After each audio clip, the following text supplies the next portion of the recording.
Madame, monsieur, bonjour.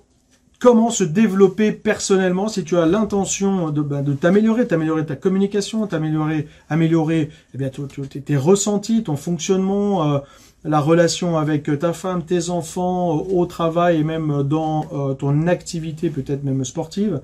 Eh bien pour moi, indépendamment de toutes les autres techniques bien entendu de communication, d'apprentissage, il y a une technique pour moi qui est fondamentale, c'est l'hypnose ericksonienne.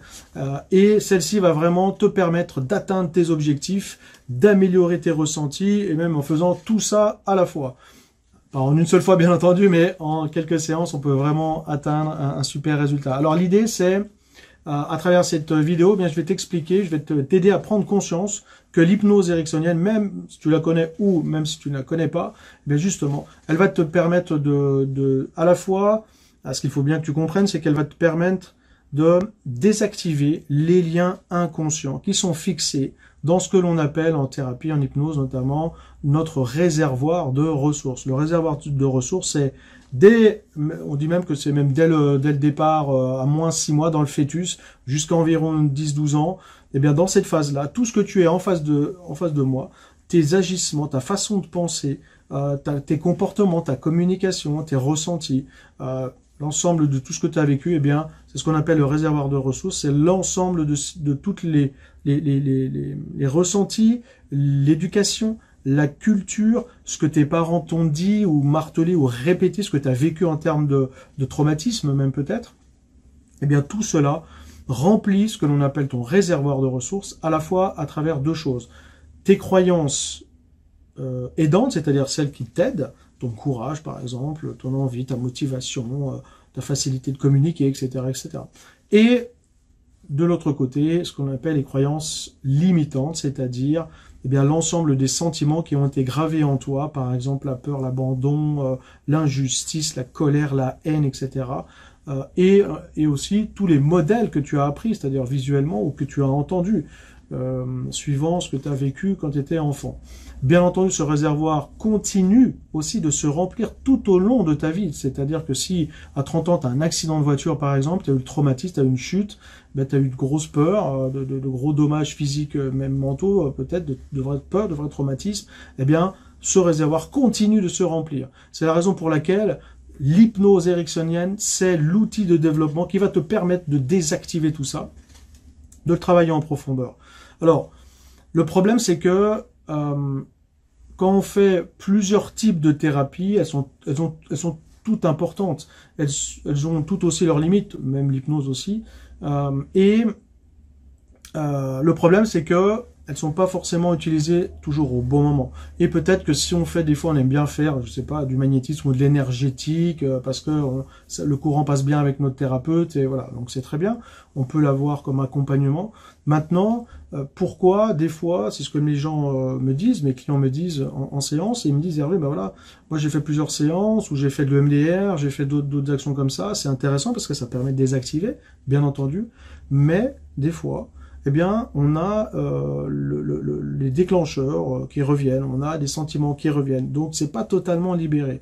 Pour moi donc, comme je vous le disais à l'instant, l'outil de prédilection, c'est vraiment l'hypnose, parce qu'elle va vraiment, à ce moment-là, t'aider à rentrer dans l'inconscient et vraiment aller désactiver tous ces ressentis négatifs, de les modifier, de manière à ce que, dans tes comportements de tous les jours, tout cela, ça s'agisse, s'apaise. Alors, si tu as fait plusieurs séances, que tu ressens que tu n'avances pas, c'est le moment justement de faire l'hypnose. Je te donne un exemple. J'ai une cliente qui a eu, par exemple, un gros stress, et elle l'avait traité avec le MDR, par exemple. Sauf qu'après plusieurs séances, ça a permis d'atténuer les effets, mais c'était toujours présent. Pourquoi? Parce que pour moi, le lien inconscient n'a pas été cassé, justement. Donc, et du coup, si la personne revit notamment quelques déclencheurs ou des éléments un peu perturbateurs tout au long de sa vie, cela risque de restimuler justement la croyance limitante, surtout le lien que le cerveau a fait associé à ce sentiment et qui somatise, c'est-à-dire se met en place continuellement, se répète. C'est comme une programmation systématiquement à revenir sur ce ressenti ou sur ce traumatisme. Donc l'idée, c'est vraiment d'intervenir là-dessus avec l'hypnose pour le désactiver. Tu me dis aussi, par exemple, on me dit souvent, bah voilà, moi je suis pas réceptif ou réceptive à l'hypnose. Voilà, on peut en avoir peur parce qu'on ne connaît pas forcément. Il y a différents types d'hypnose. Là, je vous parle pas de l'hypnose de spectacle, hein, bien entendu, c'est autre chose. C'est de l'hypnose aussi, c'est la même base, sauf que là, l'hypnose ericksonienne, c'est une hypnose, on va dire, encore une fois, thérapeutique, beaucoup plus douce, qui permet vraiment d'aller beaucoup plus en profondeur. Alors, je te rassure aussi, l'hypnose, tout le monde finalement est réceptif.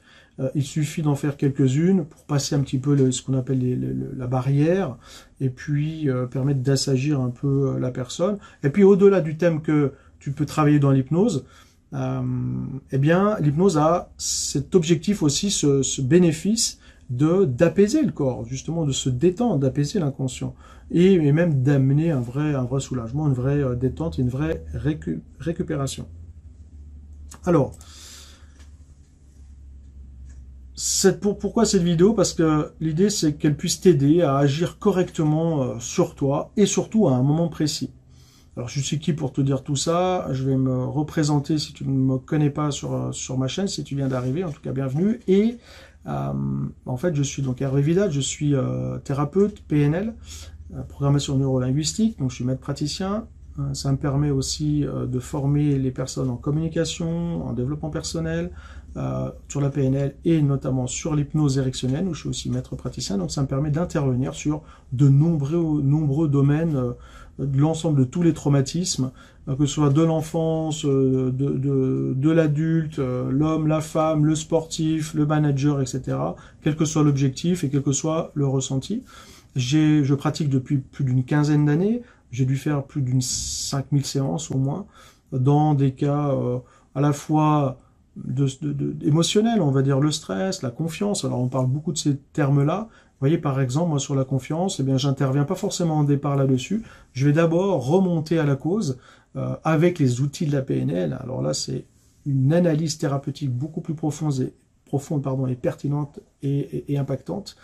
On va travailler aussi, par exemple, sur l'ensemble des douleurs, des angoisses, l'anxiété, surtout en ce moment après le Covid, même pendant, avec les peurs, les angoisses que ça a pu créer.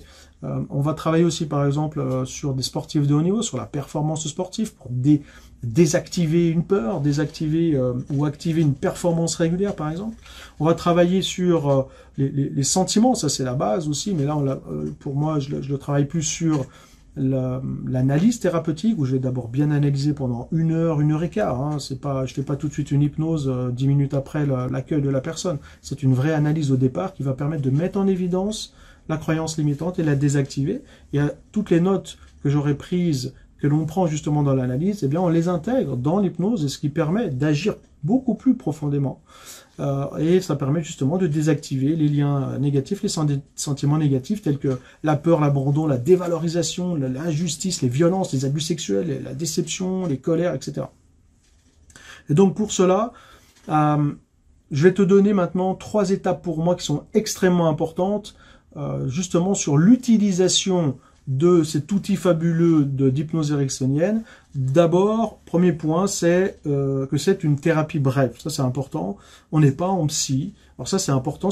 Les psys, ils ont bien entendu qu'ils sont là, et c'est important. Ça permet vraiment, pour ma part, hein, je les vois comme ça, c'est vraiment une analyse de la compréhension de notre système, de ce qui va pas, de tout ce qui s'est passé. Alors ça permet vraiment de mettre en évidence et en conscience tous ces processus qui nous embêtent maintenant, quels qu'ils soient, que ce soit même du passé.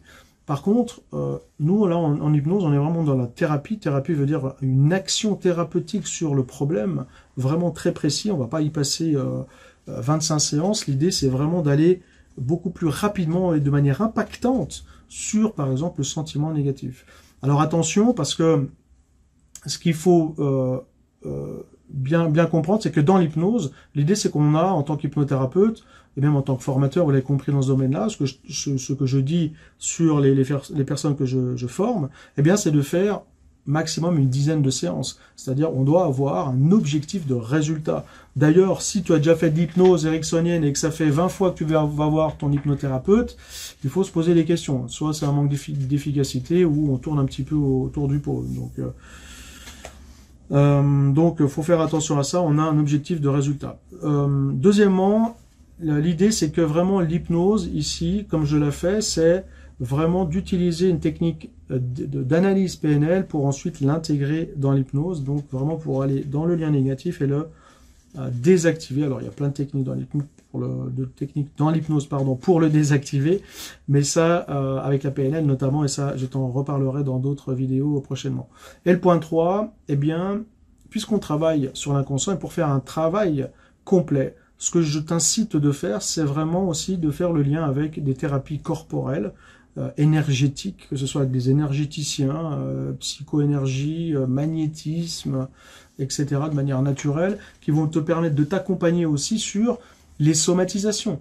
Par exemple, si tu es sur un sentiment de colère depuis des années, ce sentiment intervient dans et sur ton foie. Donc, de travailler le mental, c'est bien, et ça suffit pas. Il faut aussi aller nettoyer l'organe. Et inversement, c'est-à-dire que si tu ne fais que du magnétisme ou que de l'énergétique, c'est déjà très bien parce que du coup, tu es peut-être dans la phytothérapie, tu as un recadrage alimentaire qui est intéressant, tu baisses ton acidité, etc. Mais tant que tu ne travailleras pas sur le lien inconscient du mental, cette somatisation risque de revenir constamment. Donc, on fait toujours les deux. Alors, comment le faire? Eh bien, comment ça se passe généralement? Eh bien, soit en cabinet, hein, c'est une analyse thérapeutique, comme je vous disais, d'une heure et quart, et ensuite on fait l'hypnose. Moi, comment je m'y prends? Eh ben, j'enregistre aussi l'hypnose. Pourquoi? Parce que je trouve que c'est beaucoup plus qualitatif et ça permet à la personne de repartir avec cette hypnose à la maison et de renforcer le travail à la maison, de la réécouter si besoin. Et de renforcer, qui permettra justement de renforcer l'hypnose qu'on aura fait au cabinet. On peut le faire aussi de plus en plus, eh bien, entre guillemets, grâce à cette situation Covid depuis plusieurs mois, eh bien, de le faire aussi à distance. Donc, comme on le fait là, donc on se voit, on analyse, et après, j'enregistre l'hypnose et on l'envoie, tout simplement, avec l'enregistrement. Et finalement, tu l'écoutes à la maison. Alors, l'idée, c'est, eh bien, c'était justement de te rassurer sur l'hypnose à la fois, et puis de t'inciter vraiment à l'utiliser à bon escient, et de l'intégrer dans cette partie développement personnel pour vraiment améliorer, eh bien, encore une fois, toute la communication, les ressentis, et puis l'ensemble de nos performances, c'est-à-dire d'être beaucoup plus dans l'amour, beaucoup plus calme en soi, beaucoup plus apaisé, et ainsi le monde ira beaucoup mieux. Alors, eh bien, si cette vidéo t'a plu, je te laisse liker, partager, mettre tes commentaires et surtout pose tes questions, n'hésite pas parce que le but c'est vraiment de vous accompagner dans à la fois ces vidéos, dans la Minute d'Hervé aussi, dans tous ces petits trucs et ces astuces de conseils en développement personnel. Au plaisir de vous entendre, n'hésitez pas de mettre vos commentaires, de liker, partager. Allez, je vous embrasse, à bientôt. Et surtout, n'hésitez pas de faire de l'hypnose. Allez, à bientôt, bye bye, salut.